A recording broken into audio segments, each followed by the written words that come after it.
just go wild. So yes, I'll be very much reliant upon your input today. There we are. Good.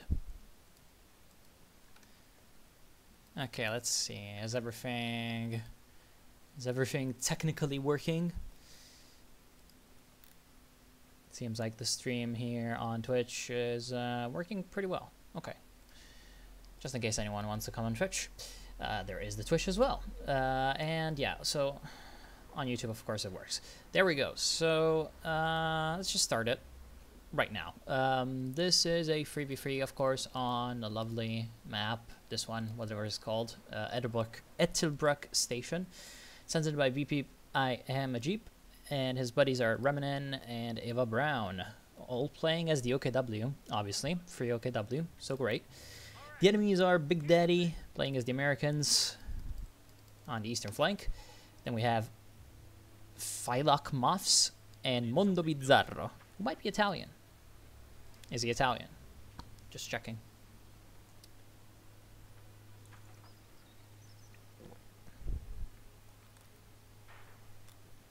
Are you Italian, my friend? Fresh conscripts have arrived. Doesn't tell me. He's got a private profile. Anyway, bizarre world. And he's playing as the Soviets, obviously. So you can see that. Let's speed it up for the beginning. Looks like we have the Sturm Pioneers moving into the north, which is what they always do. Just to get that extra, close range strength. Then we have a bit of a push down to the south with the other Sturm Pioneer from Eva Brown, but not the best place for them as they're getting shot at by long range. These Sturm Pioneers have been, well, greeted by a lot of allied infantry, so now they're in big shit. The second Sturm Pioneer and the third Sturm Pioneer were built by BP Bama Jeep, so he's really going with that heavy focus on the Sturm Pioneers, which might backfire considering his opponents are being, well, they're not being cooperative. They're not sending their guy. That's a bad idea, man. That is a bad idea. Yeah, these two units are about to eat a whole heck of a lot of bad, but we have the MG over here coming in, the Maxim. Bad move also by the Sturm Pioneers, where the second Sturm Pioneer squad decides to move up north to fight the guys in the building, which is never a good idea, instead of coming in where their strength is in the close range battle against the riflemen. And so that is gonna mean that they get actually suppressed by the MG. So right now it's kind of a 2v1 up in the north. In the center we have that Reminin is making some use of that and trying to sort of flank around with his own Sturm Pioneers, taking some territory. In the south we have that Eva Brown is in trouble. Big trouble. And, he is, I guess, trying to defeat these guys in the station, but the fact that he let them have the station is really bad, of course. Machine gun retreats to the building and manages to defeat the flank, so now the Germans are repulsed from essentially every corner of the map except the total south, where we have a few squads still fighting it out, but not really having the best of time, thanks to the cover bonus from the station really helping out the allies. So not a very good start from the Germans. Hi, Dimitri. Not a very good start from the Germans.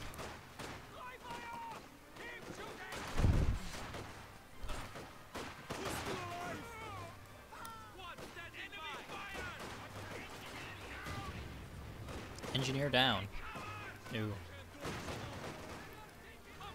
We have a nice incendiary grenade that is going to clear the station.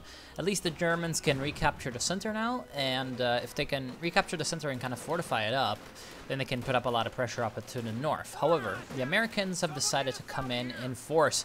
Riflemen just swarming in, and that is, of course, going to force that one Grenadier squad away. The second one is in a big heap of trouble, as a lot of Allied infantry is closing in on them.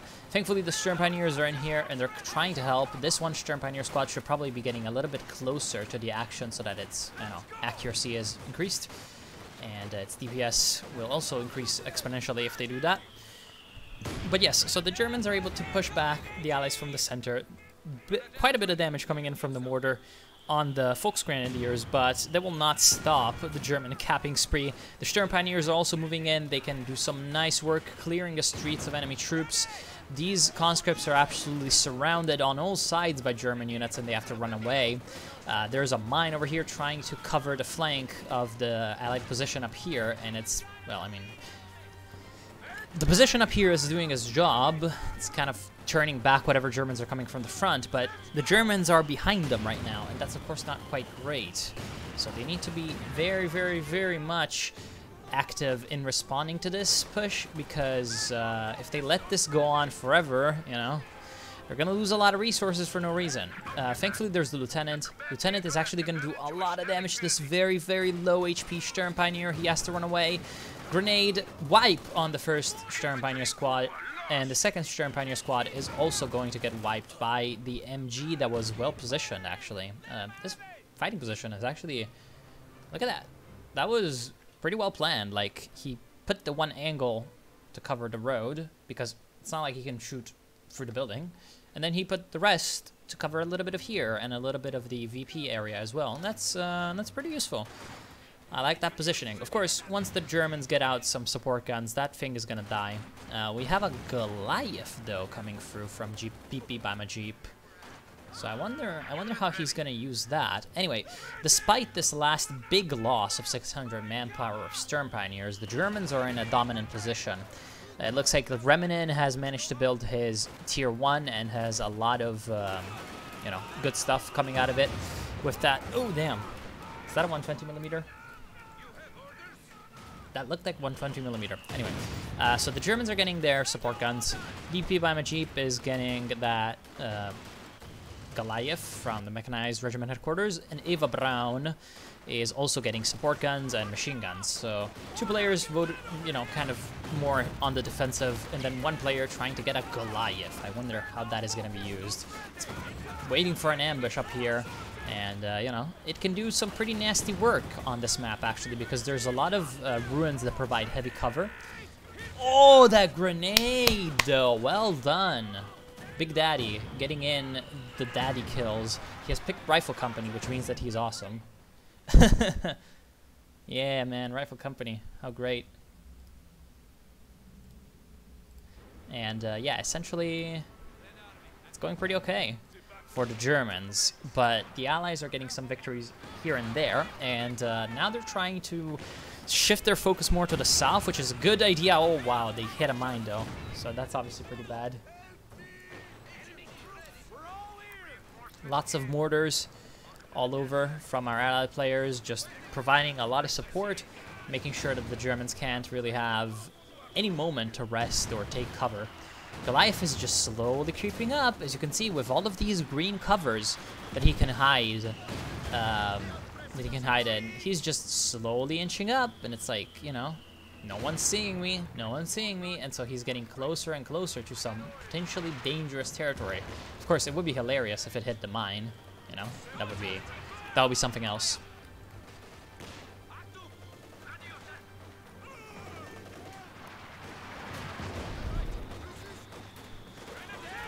Lots of close range weapons being upgraded by Eva Braun. Not only he gets Sturm Pioneers, he upgrades his Volksgrenadiers with a lot of STGs, so he wants the extra fighting power. Also, looks like the Goliath blew up some shock troops, but it didn't blow up all of the shock troops, which is just very, very sad. Perhaps half of the squad was closer and it saw the Goliath and destroyed it. I don't know. So 100 munition Goliath, you know, not having the best of results. Grenade. Can just probably dodge out of there. Push from the Germans is going to meet a fighting position in building, so he might want to target down the squad that's building it. He's not going to do that, unfortunately. Some damage dealt to the fighting position as it was being built, but not enough to kill it. And yeah, so there's going to be a bit of an extra cover for the Allies down the center. This actually looks like it's got a very strange kind of positioning so that it can cover this area, I think. American riflemen trying to move up, but they're going to meet a machine gun in the big 3-story building, so yeah, that's not going to work out well for them. And rocket half-track has been built by BP Bama Jeep. So BP Bama Jeep is really starting to think about the late game and how he's going to deal with all these rifle blobs. And actually the machine gun is going to be basically soloed by the riflemen from the front, because MG34s, they've got a problem. Like, their problem is the fact that their suppression AoE is pretty bad. So if they're shooting at the lieutenant and the lieutenant is slightly, you know, to the side of the other rifleman, it's not going to suppress the other rifleman nearly as much as an MG42 would. Absolutely amazingly well-aimed Stuka is going to do a lot of damage, destroying a full rear echelon squad and doing a lot of damage to these riflemen and lieutenant as well.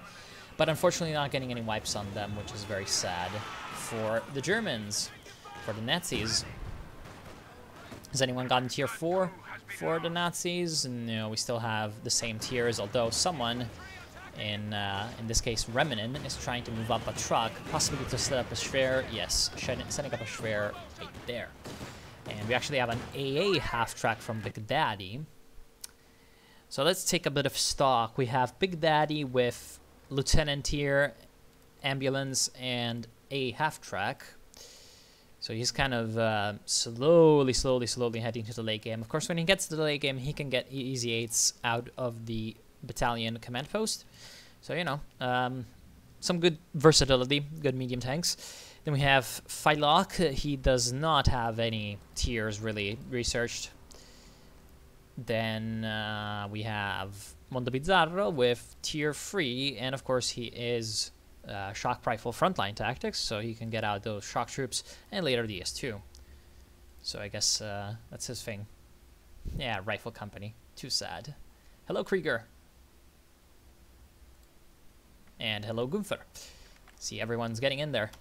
Alright, let's get back into it. I'm gonna speed it up a little bit, because I feel like this Allied push is not gonna really achieve that many results, because it's just way too close to a lot of German base area stuff.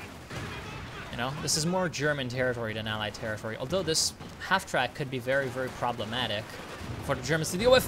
Goliath is absolutely going to erupt among the Allied infantry, wiping out one squad, almost wiping out a second one, and only because these guys also retreated, these guys were not wiped out, and the shock troops also were almost wiped out. So pretty nasty Goliath, although he only killed a conscript squad with it, which is, you know, not the best ever. So yeah, well, while I thought that this Allied push was not going to accomplish too much, it actually did wipe out 2 Volksgrenadier squads, one which was in the building here, one which was here, and they stole our Raketenwerfer as well. Obviously, well, they haven't stolen the Raketenwerfer, but it's in their, you know, area of influence, so I don't think the Axis will have a chance of reclaiming it. And it's, well, kind of, you could say, unbalance the German position a little bit. Sturm Pioneers coming in to recap the north. Very, very good idea. Sturm Pioneer with the Flammenwerfer needs to run the hell away. But Big Stuka almost wipes out a bunch of American infantry. So another Sturm Pioneer goes down. Raketenwerfer is unfortunately very, very close to a bunch of shock troops, so that's probably going to get wiped out as well. And I think the Sturm Pioneers just got wiped out as well, so that's not very good. Lots of wipes on the Germans. They're losing a lot of their infantry corps, so they need to start replacing that with something, and Reminen is trying to get Obersoldan as that replacement. BP Bama Jeep is trying to head further into vehicles to compensate, and Eva Braun has a lot of support weapons to compensate. Still though, this cannot be good for the Germans as we head into the late game, and they need, you know, a lot more capping power, a lot more map presence to support their late game units. Because Stukas are all well and good, but if you cannot cap, it's not the best.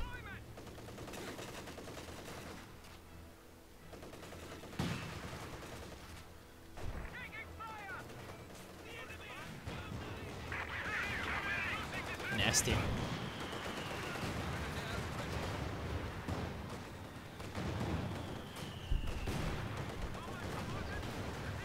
Oh wow, main gun destroyed instead of destroying it.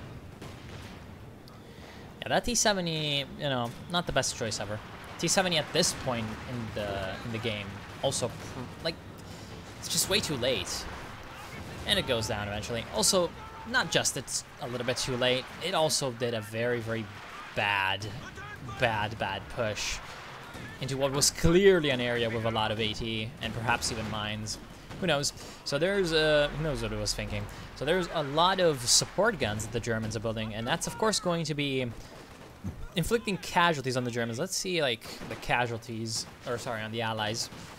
The casualties, it seems like the Germans are overall killing a little bit more than they're losing, and a lot of that killing comes from Eva Braun, who, unsurprisingly, ooh, Stuka barrage, kind of misses. Unsurprisingly, is the guy with the most support guns. However, you know, looks like his support guns are burning, so I'll never know how many kills they had. Another Goliath. I feel like these Goliaths should be... This Goliath is gonna kill the mortars.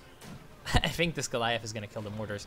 But anyway, I was thinking that these Goliaths should honestly be starting to change up their positioning. Like, they're always coming down the middle road, which is fine and all, but like, at some point they're gonna realize what's happening, and oh, looks like the Stuka's gonna kill the mortars. Oh! Oh, wow. Is he gonna chase down the shock troop? He does not have enough speed. Although he's still gonna move up ahead, and since there's all this rough terrain here, he can basically be hidden most of the time. And oh crap, he needs to be careful. Needs to be careful of the MG. Needs to be careful of his own guys, and he wipes out his own infantry squad. Yep, that's why you need to be very careful with Goliaths. Fighting position is probably also going to go down because of the Raketenwerfer, the Panzerschreck, although they run, and also the incendiary grenade. Never mind. He can of course get the suppression on the Volksgrenadiers before they can get the incendiary grenade. Well done. Still though, the Allies, despite all their successes up north, and since I'm showing that more, it's kind of looking like the Allies are doing very, very well. The Axis down south is making some good pushes, and because of that, their VP situation is superior to that of the Allies. There's 2-to-1. So, of course, the Axis are the ones that are going to be on the defensive, and the Allies are going to be the ones that need to be proactive. Flamehetzer is built by Reminen to counter all of this infantry in this very, very, very, very kind of clusterphobic terrain, which is of course very, very good for the Flamehetzer. Nice Stuka barrage destroys the Raketenwerfer that was stolen, and also destroys the fighting position. So that will finally not be a problem anymore. Flamehetzer dealing with these riflemen, and I think this rifleman squad is going to get wiped out. Oh, he barely escapes. Can these Volksgrenadiers get the last few shots? No, they cannot. Just barely, barely escapes. Yeah, see, the Germans have a flame tank, but the Allies can also get a flame tank.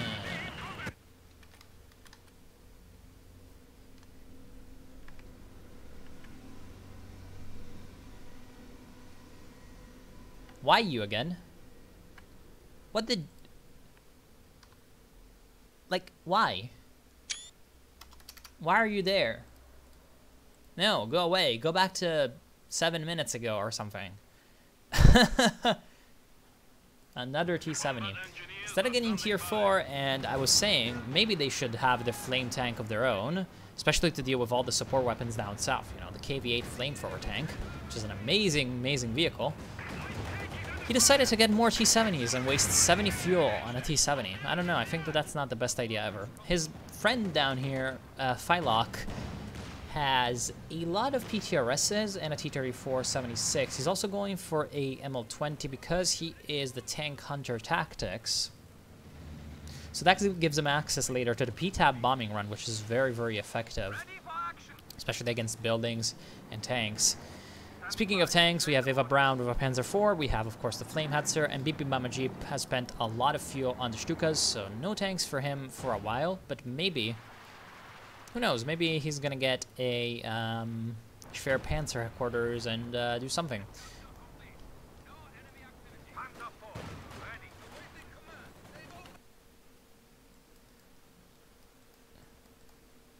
Yeah, those Goliaths, man.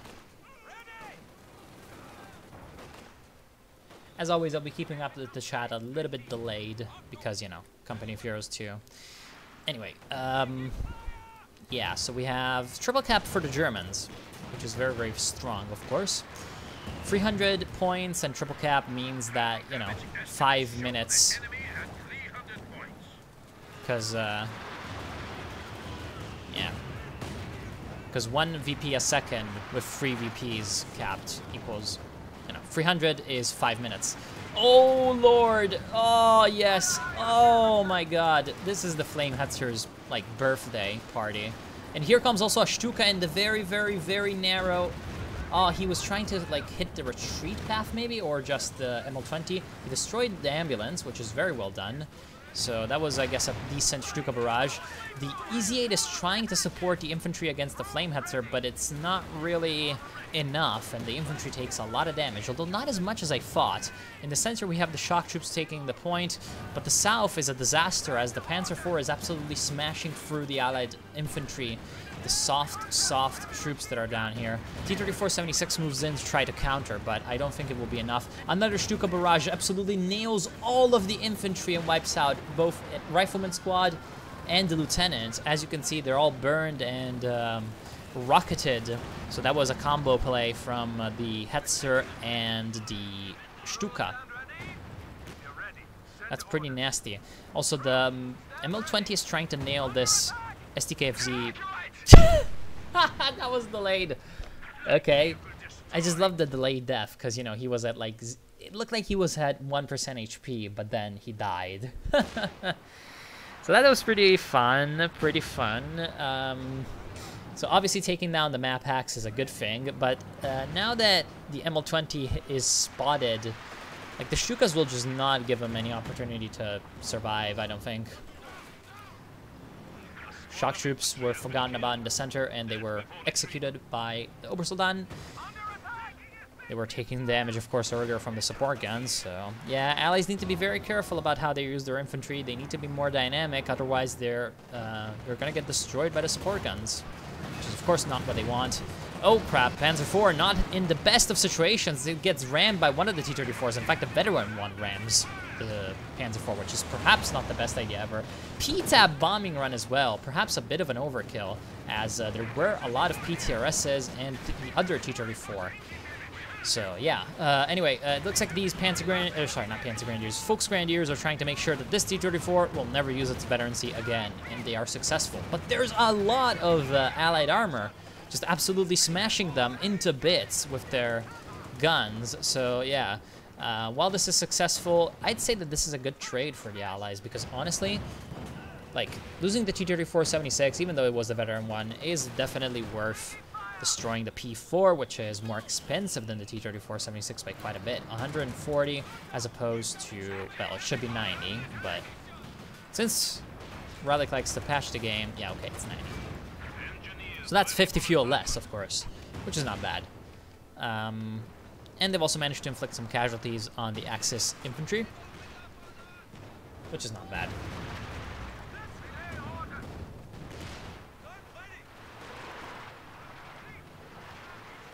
Still, though, despite these good sort of good events for the Germans, it seems like the Axis are still ahead when it comes to the CPs, the pop caps, and that's just because they have more high-value units. Ooh. Captain back tech from Big Daddy. Interesting. Guess he wants 80 guns or something. Might not be the best idea ever, because there's a lot of artillery on the enemy team. So, you know, perhaps getting more EZ8s with the fuel would have been a better idea. Ooh. Suchka tries to move in. Is there going to be a Goliath? Yeah, I thought so. And actually, this could be dangerous to the Suchka, the Su-76, and to the T-34. But I think the T-34... No. Well, I mean, I think the T-34 would have died anyway to these Reckenwerfers. The Flame Hetzer itself is not in the best of ways. The Sherman, Big Daddy over here is trying to chase, and it does not succeed, which is good for the Axis. They're trying now to destroy the Schwerer, but it's just way too close to a lot of different German forces that the Allies don't want to face. So yeah, despite the incendiary artillery barrage, it's probably going to be best for these guys if they run away. And after, in fact, the Easy 8 is going to be destroyed by the Raketenwerfer. Shot? Well, looks like this Raketenwerfer did not fire because the crew was killed too quickly. Which saves the Sherman. I guess that's fine. Why is the mortar moving in? Ah, man. You're giving them a free mortar. It's not the best thing ever. You can use that for smoke. You can use that to kill enemies. There goes the Su-76 as well. So, Mondo Bizzarro taking a lot of losses, and he has the S2 now. So, at least he's got the big tank. And the big tank is going to be instrumental if he wants to come back into this. But the Allies are very, very, very much suffering when it comes to the VP game, as you can see. 209 to 440. And, you know, it's not the best. Shock troops. Nope.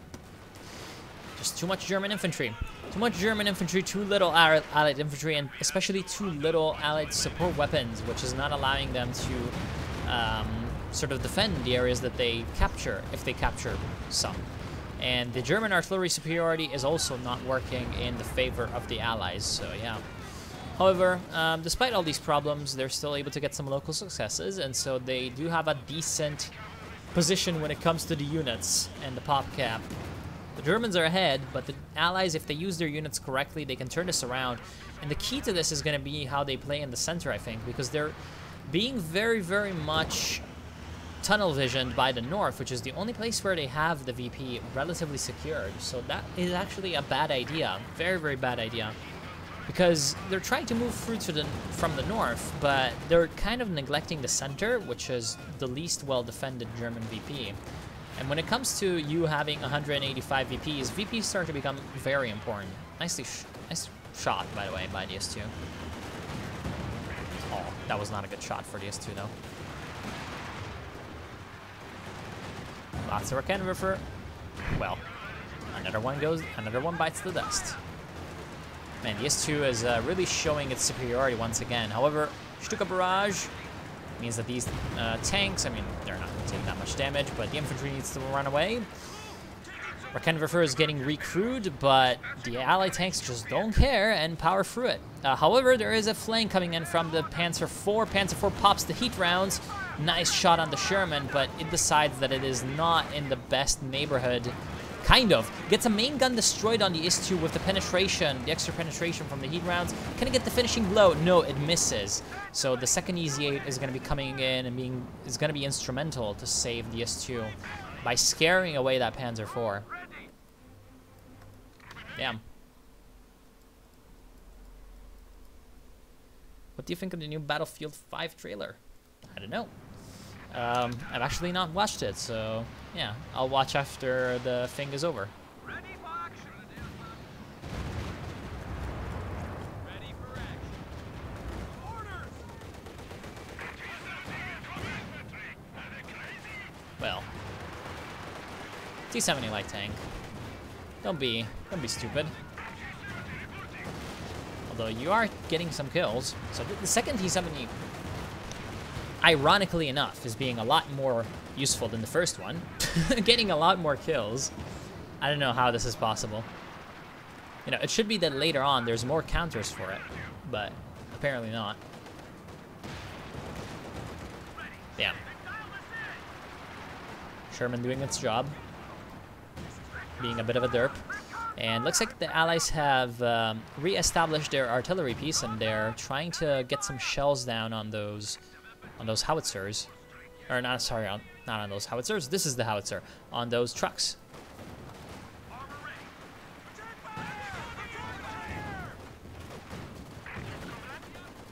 Yes, comrade. Looks like we have a bit of a Flammen grenade.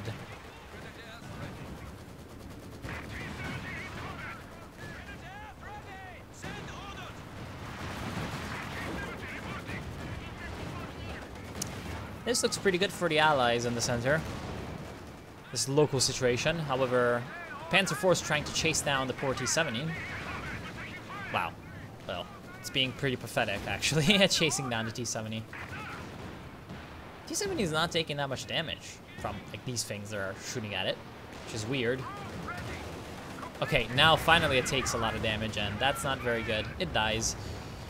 AT gun is able to probably make the Panzer IV run away. We also have a big push for the Allies up north, and they're sending those Germans home, which is of course quite good because they're able to recap the north point, and they're also capping the center point.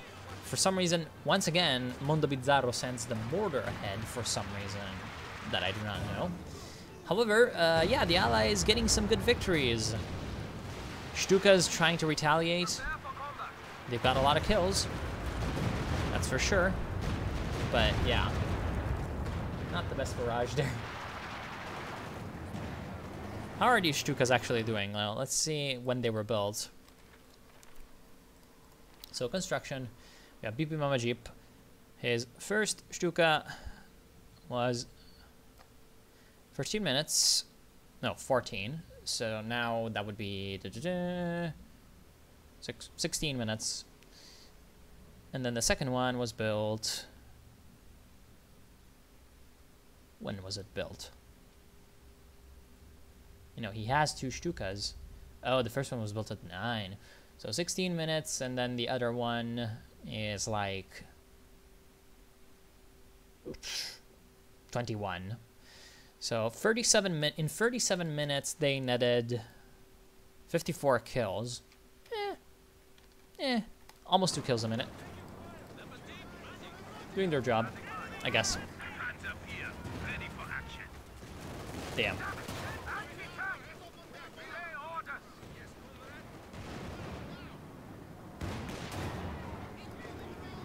What portion of his kills actually are the Stukas? Yeah, 54 out of 135. So that's actually, he's actually not relying on those too much, although he is kind of. Like in terms of kills, obviously there's other things that are doing the job, but he's relying on it to destroy enemy support weapons, positions, stuff like that. So obviously that is making it kind of worth it to spend that much, because he did spend a lot of money on those Stukas. So he wants the return on investment.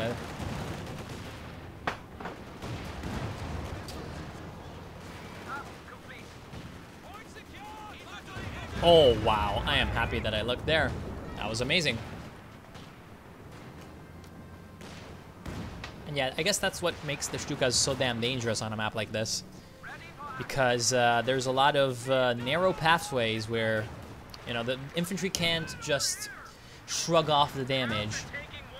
They're going to be in lethal range very, very quickly. And dangerous Goliath.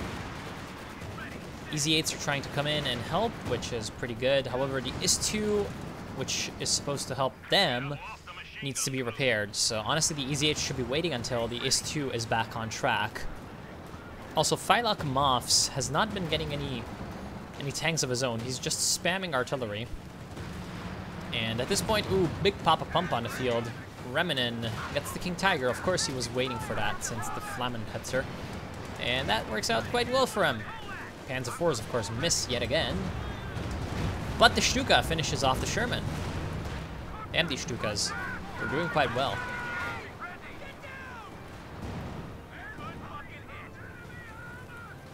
Oh, that's not good for Phylak Moffs. Looks like we had one Stuka destroy one of the one Stuka barrage destroyed one of the howitzers, and now we have a couple of incendiary grenades being thrown on the second howitzer. Of course, this is not gonna do any damage to the gun itself, but it's gonna kind of destroy some of the crew, you know, taking away their veterancy and all.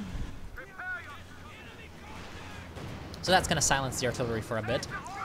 And yeah, overall, the Allies are not in the best position because they're not only losing their artillery, also they lost an Easy-8. And Phylak Moffs is still kind of refusing to get vehicles of his own, which is bad because right now an Su-85 for him would be very, very effective at helping out against these Panzer IVs and against the King Tiger as well, I feel like. So I really do not know why he's not going for an S-285. He's going for a half-track for some reason. Well, I mean, I know the reason. He's trying to reinforce the artillery on the field. Oh, wow. Nice job, Easy-8. But here comes the grenade. He's gonna die. Was that worth it? No, it was not. So one Obersoldaten goes down, and the second Obersoldaten is actually in trouble, and the second Obersoldaten goes down as well. So Reminen loses both of his elite infantry, but we have the big push coming in from Eva Braun. She is gonna be pushing in her Panzer IVs. Of course, with the heat rounds, they can get some pretty good hits on the IS-2. They're getting a few penetrations and a few bounces, but overall they're doing a lot of damage, and they're out DPSing the IS-2. Thankfully, there's, thankfully for the Germans, there's a ZIS-free AT gun, and the IS-2 goes down. Well done, flanking it from two sides. So that is a win for the Germans. Can the Allies get a win as well? Well, we have a bit of a push up north. Not sure what happened with the Goliath, but this Sherman definitely got Panzerfausted. So the Sherman push is going to get kind of absorbed in its tracks, and the King Tiger is not even caring about it. So both Shermans take damaged engine from Panzerfausts, and now we're going to have our Kenwerfer move up to try to get some extra hurt down on the Shermans.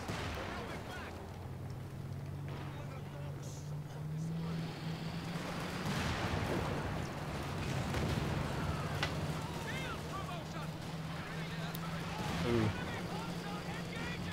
Couple of at-5s. Nicely well done, bringing up that Kenwerfer and destroying one of the Easy-8s. And I think that at this point it's going to be over, because the Allies just lost way too much of their high-value units, and at this point I just don't see how they're going to come back into it. I'd say that their biggest mistakes were kind of ignoring how important support weapons are to defend whatever you take over. Especially AT guns, because if you look at one crucial difference between what the Germans are doing and what the Allies are doing, the only real big difference is that the Germans have a shitload of AT guns, whereas the Allies don't have any AT guns. Now, of course, this is partially because the Allies are very much afraid of the Stukas, but especially the Soviets. I kind of criticized the American for backteching into into captain, so, they might be saying, well, you're a hypocrite, and I kind of am, yeah, sure, but honestly, did that King Tiger survive? I think he would have died. If that had been going on, he would have exploded. Anyway, so, yeah, the captain backtech, it's kind of like, yeah, derp, because, the American, he already has a lot of uses for his manpower, considering he's rifle company, and, you needed the fuel for the Easy-8s, and overall, it's just like, yeah, of course, the Stukas are going to destroy him. He was also the one that was facing BP Bomber Jeep the most, so he was the one that had to face the most Stuka barrages. The other Germans, however, didn't have Stukas, and the Allies facing them were Soviets, which means that they had, the 6 crew AT guns. And the fact that I didn't see many AT guns from the Soviets really kind of speaks volumes, because had there been a few more AT guns in these crucial pushes from like the German armor, the Germans right now would be in a situation where they have, sure, a lot of good elite infantry, but their tanks can't really break through the Allied tanks. And then you have an IS-2 heavy tank that is defending the big open space down south and helping out against your infantry pushing in. So yeah, you may have all the elite infantry that you have, and you might have all the infantry that you want to throw at the enemy, but if then you go in and you get destroyed by the IS-2, it's not really great. Especially if it's supported by more machine guns than were purchased by the Allies. So yeah, that's, I think, the gist of it. I think that the support weapon usage really put the Germans in a big upper hand, especially in the south. The north played smart for the Germans because he was kind of, in an underdog position from the start, because the Allies had a very good start. So what he could just do is put a lot of pressure there, make sure that he does not let the enemy send the troops that they have up north to anywhere else on the map to help. and try to do as much damage as possible, and then get some artillery, you know? Some artillery to help out his allies, help out himself in a situation of prolonged stalemate. So yeah, worked out. Okay, well, that's gonna be the end of the first game of the day. Now, I'll go grab myself like something to drink or whatever, and when I'll be back, we're gonna go ahead and meet another game. So in the meantime, those of you who are on YouTube, oh wow, a lot of people came actually. Yeah, Craftlin, I'm on Twitch too, and yeah, you haven't played Co for a long time. Know how that feels. The planet is round, so going far enough backwards, he's also behind me. That depends on your perspective, obviously. The Earth is in the shape of a dinosaur. Oh, bye, Stalin Psycho. Anyway, so those of you who are on YouTube, which, considering what my statistics are telling me is all of you, will now enjoy an ad that I will play. So I'll be back in a couple of minutes. Don't go away, and I'll be up in a second. So yeah. Skip the ad, guys.